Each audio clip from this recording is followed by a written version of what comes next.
আসসালামু আলাইকুম। আমি মোহাম্মদ রায়হানুদ্দিন। আপনারা সবাই কেমন আছেন? আশা করি সবাই ভালো আছেন। কারণ প্রচুর টানা বৃষ্টির কারণে দেখতে পাচ্ছেন বৃষ্টি পড়তেছে, বৃষ্টির পানি কোনো পানি তাই সব দেশে পানি।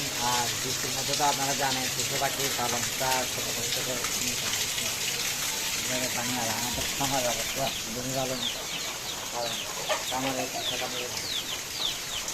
আমি আরেকটা নতুন আপডেট দেখা আমাদের খামারের অবস্থা হচ্ছে এখন। কারণ বৃষ্টি পড়লে আপনারা জানেন মানে পশু পাখি পালাটা কত কষ্টকর। মানে যারা পশু পাখি পালে তারা জানে মানে বৃষ্টির মধ্যে ওদেরকে মানে টেক কেয়ার করা, দেখাশোনা, জায়গা টায়গা মানে অনেক কষ্টকর একটা বিষয় হয়ে দাঁড়ায়। আর আমাদের খামারে প্রায় অনেকগুলো আপডেট আছে এখানে, আমি আস্তে আস্তে আপনাদের সাথে শেয়ার করতেছি।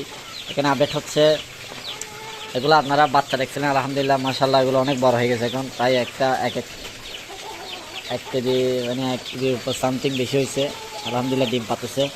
আর ওকে তো চিনেন, এটা হচ্ছে আমি বাজার থেকে আনা 5 আঙ্গুলের এটা দেখেন, এই 5 আঙ্গুলের বাচ্চাটার মানে ওর বাপের একটা বেবি হয়েছে, মানে অনেক সুন্দর।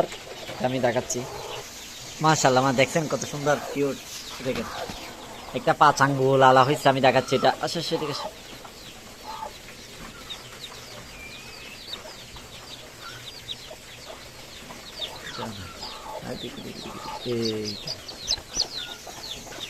দেখা যাচ্ছে কিনা অবশ্যই কমেন্ট করে জানাবেন।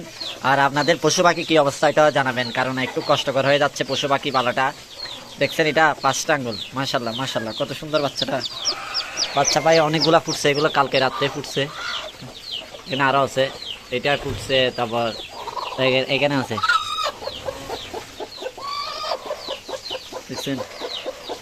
সবাই দোয়া করবেন আর খামারের একটু পরিচর্যা করবেন, কারণ খামারের মধ্যে বৃষ্টির মধ্যে এখানে ওরা থাকে, একটু দুর্গন্ধ সৃষ্টি হয়ে যায়। ওগুলোর জন্য আপনারা বিভিন্ন মেডিসিন আছে, ভ্যাকসিন পাউডার আছে, তারপর এমনি চুনা আছে, যেটা যার ইচ্ছা যেটা ইউজ করবেন। অবশ্যই মুরগিগুলো যেন না ভিজে ওটা খেয়াল রাখবেন, কারণ মুরগিগুলো ভিজে গেলে এগুলো অনেক রোগ হয়ে যায়। আর আমি তো মুরগিগুলো মাশাআল্লাহ এখানে সবগুলো রাখি, এখানে মানে এখান থেকে বের হতে পারবো না ভাই, অনেক বড় একটা খামার আছে আমার এটা মোটামুটি। এগুলো হচ্ছে আমার শখের মুরগি, সবগুলো শখের মুরগি দেখছেন। সবগুলা সিঁড়ি দিয়েছি দাঁড়ানোর জন্য, আর এখানে বাঁশ টাস বেঁধে দিয়েছি, কারণ দেশি মুরগি এগুলো মানে বসে থাকতে একটু পছন্দ বেশি করে, ওই জন্য আমি সিঁড়ি বাঁশ টাস বেঁধে দিয়েছি। আর সবাই দোয়া করবেন আমার মুরগিগুলোর জন্য যেন সুস্থ থাকে, সবল থাকে। পরবর্তীতে ভিডিওতে দেখা হবে, কারণ প্রচুর বৃষ্টি পড়তেছে। আসসালামু আলাইকুম।